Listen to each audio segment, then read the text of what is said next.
Entonces, cuando el empresario se encuentra en la segunda etapa, que es la etapa de maximización de la producción, donde cada trabajador adicional que incluya en el proceso le va a generar una productividad marginal decreciente, por tanto la producción va a disminuir, allí el empresario, antes de tomar la decisión de irse al largo plazo, tendrá que hacer el análisis de los rendimientos de escala.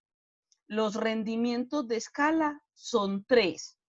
Y los rendimientos de escala me permiten saber, o le permiten al empresario saber, qué sucede cuando se duplican los factores de producción.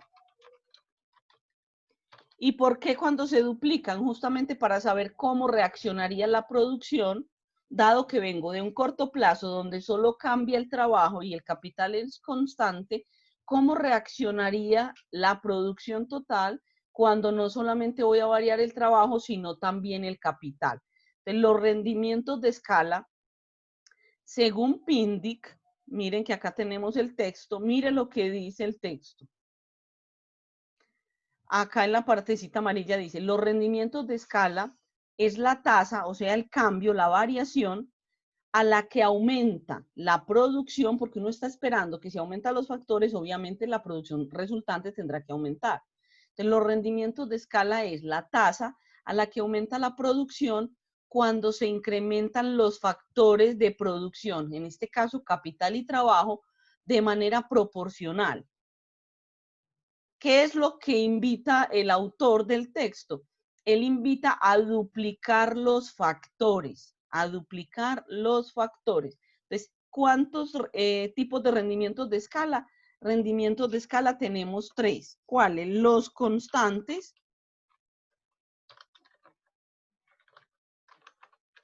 los rendimientos de escala decrecientes y los crecientes.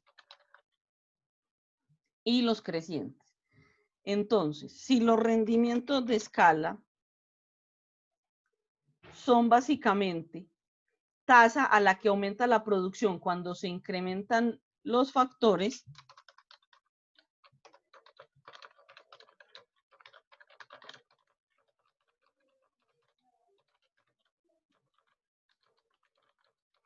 toda vez que se incrementan los factores, digamos que en ese incrementan, cuando uno lee el autor, uno entiende que él invita a duplicar los factores. Entonces, si yo tengo una función de producción y los factores se duplican, uno esperaría que qué pasara con la producción. Si yo duplico trabajo y capital, ¿qué estoy esperando que pase con la producción? Que la producción también se duplique.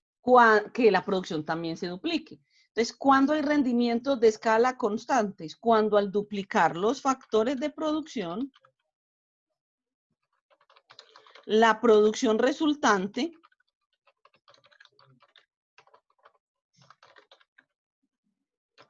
se duplique igualmente. Yo, por ejemplo, Zavala está por ahí. Yo cuando le preguntaba a Zavala que si ellos conocían la productividad marginal de un operario, me decía que sí. Entonces vamos a suponer que él sepa que cada trabajador adicional que llega al proceso produce X cantidad. A la hora de contratar otro, lo mínimo que uno espera es que si tiene las mismas características en términos de puesto de trabajo, de infraestructura, ¿cierto?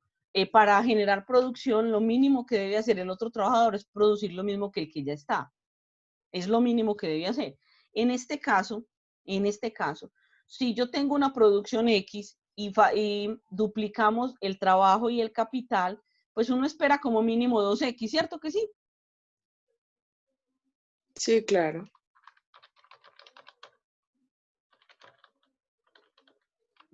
Rendimiento de escala constante. El rendimiento de escala constante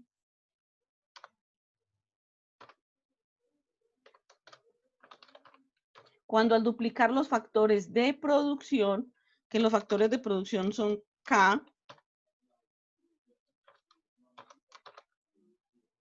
cuando al duplicar los factores de producción K y L, que entonces empezarían a hacer ¿cuánto? Por 2K,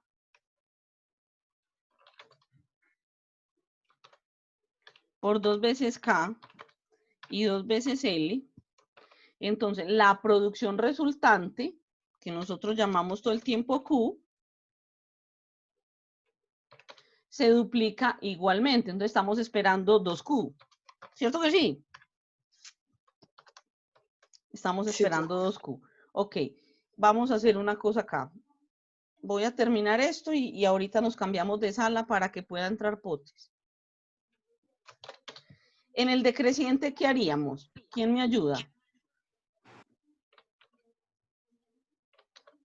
Entonces, cuando al duplicar los factores de producción K y L por 2K y 2L, la producción resultante, ¿qué pasa?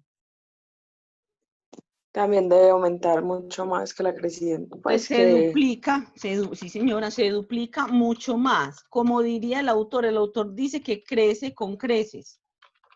Esa es la palabra que él utiliza. Crece más del doble. Entonces, se duplica mucho más, crece con creces. Entonces sería no 2Q, sino mucho más de 2Q. Un ejemplo podría ser 2.5Q o 3Q. De ahí en adelante. ¿Listo? Listo. Ok. ¿Y qué podríamos decir en el creciente? Es que este era el creciente. Este era el creciente. Aquí me equivoqué. Control C, Control B. Este era el creciente. Vamos para el decreciente. Vamos para el decreciente. Decreciente. ¿Qué pasa con el decreciente entonces? Que así duplique su producción. Pues la producción no le va a funcionar más, sino que va a ser menos. Entonces, la producción crece menos del doble.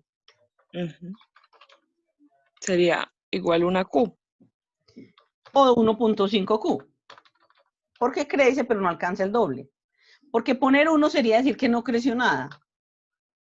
Menos del doble. Entonces, digamos aquí 1.5Q, porque yo tengo una Q. Al tener una Q, aumento los factores y espero tener un poquito más. Si no alcanzo a tener ni siquiera 2Q, estoy siendo decreciente. Si tengo 2Q, estoy siendo constante. Pero si estoy teniendo más de 2Q en adelante, estoy siendo creciente. ¿Hasta ahí van conmigo? Profe, y entonces si se queda en una sola Q, no. No, yo creo que es difícil porque si de todas maneras, si vos producís, por ejemplo, 100 unidades, al tener más trabajadores y más maquinaria, alguno de esos trabajadores tendrá que ser efectivo. Obviamente producirá un poquito más, ¿cierto? Porque con la primera planta ya tenías garantizado la primera producción. Entonces sí va a haber un aumento, lo que pasa es que no va a haber el aumento considerable que uno esperaría, que lo mínimo que uno espera es que sea lo mismo que la otra producción que ya tengo garantizada. Yo les voy a hacer un par de dibujitos basándome en este dibujito que tenemos aquí. Apenas regresemos, porque esto ya se va a cortar, yo voy a dejar acá de grabar.